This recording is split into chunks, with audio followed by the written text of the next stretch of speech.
For two American men, a trip to Paris quickly went from enchanté to merde. We'll tell you why.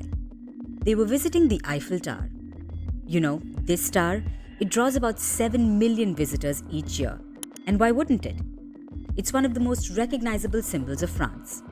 And two men visited it recently after what seems like an exciting night out. They got drunk and did what all drunk people love doing after a heavy dose of partying. They passed out. They fell asleep inside the tower, that too in a no-access area of the monument. The next morning, they were found by security guards.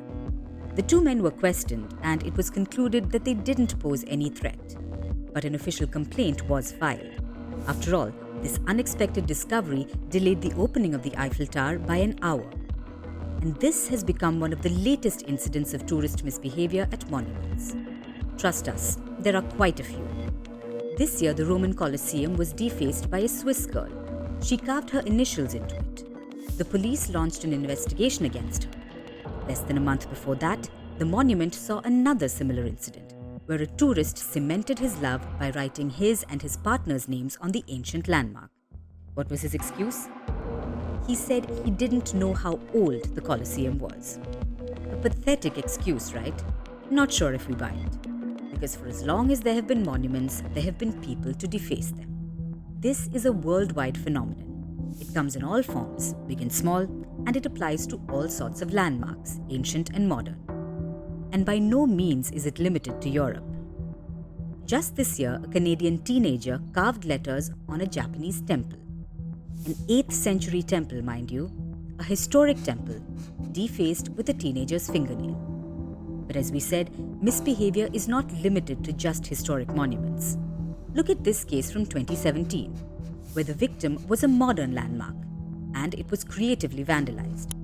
The famous Hollywood sign in LA turned into Hollyweed. It was a New Year's Day prank. Not sure how funny it was for the people of LA though. Because landmarks are often defaced out of sheer human stupidity, it's supposed to be a joke, after one drinks up a heady cocktail of daftness, courage and fascination. Other times it's for art, like in 2011 when street artists vandalized Bulgaria's Soviet army statue. They turned it into a colourful tableau of comic book characters. Or like this year in England when blue crayon was scribbled all over an 18th century nude statue. Different levels of artistic competence, surely, but neither were warmly welcomed.